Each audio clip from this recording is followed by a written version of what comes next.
I came across an interesting article this morning, and though I am utterly unqualified by whatever merits the greater journalistic powers of major news media deem essential, I thought I'd share my 2 cents.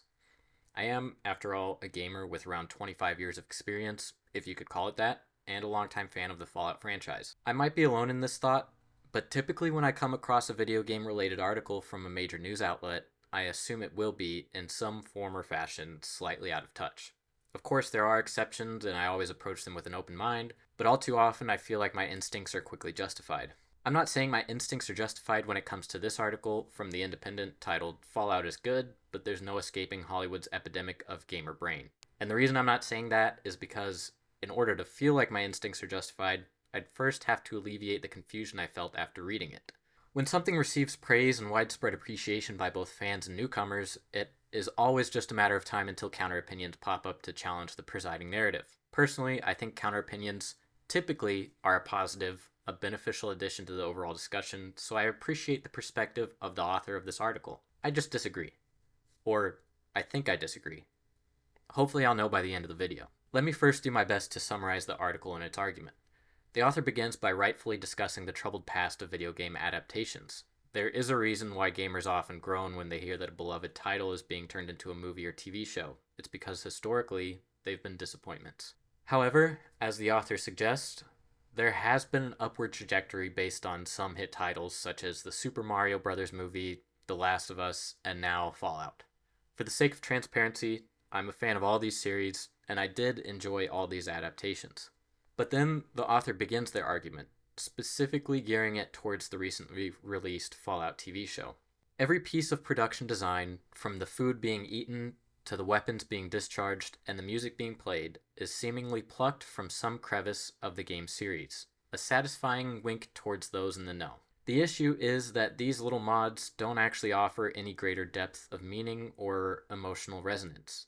They're just empty exophora, semantic dead ends. They then go on to state, this pathological compulsion towards fan service, what you might call gamer brain, can be seen in nearly all modern game adaptations. These nods of the head, the author states, gamify the very act of TV viewing, narrative storytelling reduced to spot the thing. The article ends by stating that it would be harsh to dismiss Fallout entirely because of this. Now, here's where my confusion sets in. If a producer and crew set off to create an adaptation of a universe or story, why is it a bad thing to include the universe or story in that adaptation? I understand that Lucy using a stim pack can be seen as a wink at those in the know, but it's also just following in line with the universe the story is set in.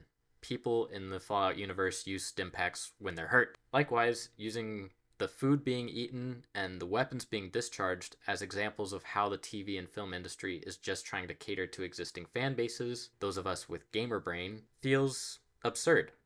That's sort of like, to me anyways, nitpicking the chocolate frogs from the Harry Potter movies because they were also in the books, which means clearly the producers were just trying to throw in a reference to please the fans. I, of course, wouldn't do this because the magical candy featured in Harry Potter helps build the sense of wonderment and curiosity that the story thrives upon. Alternatively, now stick with me here because I'm about to make a radical statement, these details could be viewed as producers trying to remain faithful to the canon their story is set in. Maybe, instead of trying to win a favorable view from the audience through cheap references, the producers have respect and appreciation for the source material and wish to spring new life into it while remaining true to the story or the universe or the setting that they love. Now, I know that sounds crazy, but in the case of Fallout, thankfully, there is public information to back up this hypothesis. All we have to do is check out a few interviews with Bethesda's Todd Howard. There have been multiple times throughout the series' history during which potential filmmakers have approached Bethesda with offers, all of which were turned down because they didn't quite match the vision that the Fallout franchise had. Well,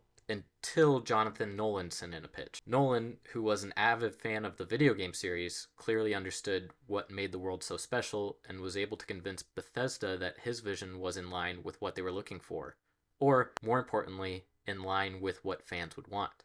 As a fan, Nolan understood how all the details, things like food, weapons, stim packs, and music worked to build the overall world of Fallout.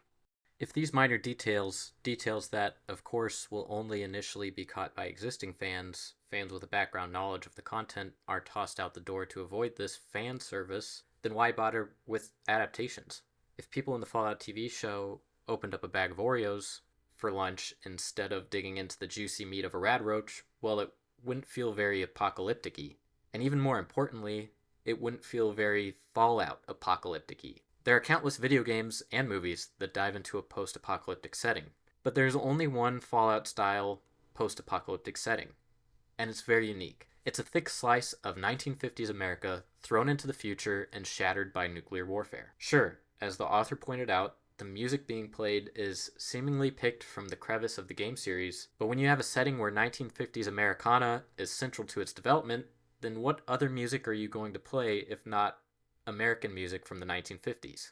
I know all of this sort of sounds like Fallout fanboy rant, and I'm sure on some level it is, but I'm genuinely confused.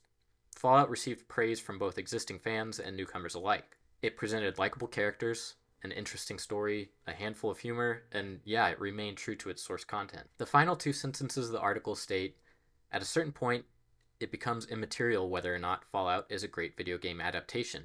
What matters is whether it's a great television. But as many people, including the author of the article I might add, have stated, Fallout managed to do both. And not to mention, we have plenty of examples of adaptations that were full of references to their source content, but failed as television. And of course, they gained no traction. Let's jump back quickly to the quote, "It would be harsh to dismiss Fallout entirely because of this." Not only would it be harsh to dismiss Fallout for staying true to its source content, including insider references and appropriate music, the very idea that an adaptation should be diminished for doing so is just confusing. Sure, it's possible to go overboard with references, especially if creating an original story in an already established universe, but if the references in question are mostly just the core mechanics of the setting, narrative, and characters, what is the proposed solution? In my mind, the only alternative is to not make an adaptation at all. And personally, even though on occasion I'm met with disappointment, I think the rare home runs are worth it. Additionally, I much prefer verging on the side of one too many references than straying away from the source material altogether. In the case of Fallout TV show, if this is what we're going to refer to as a lurch back in the other direction from oblivious disregard to pious homage, then count me in. Consider me a member of the congregation. Thanks for watching. Feel free to let me know what you think down in the comments, and have a wonderful day.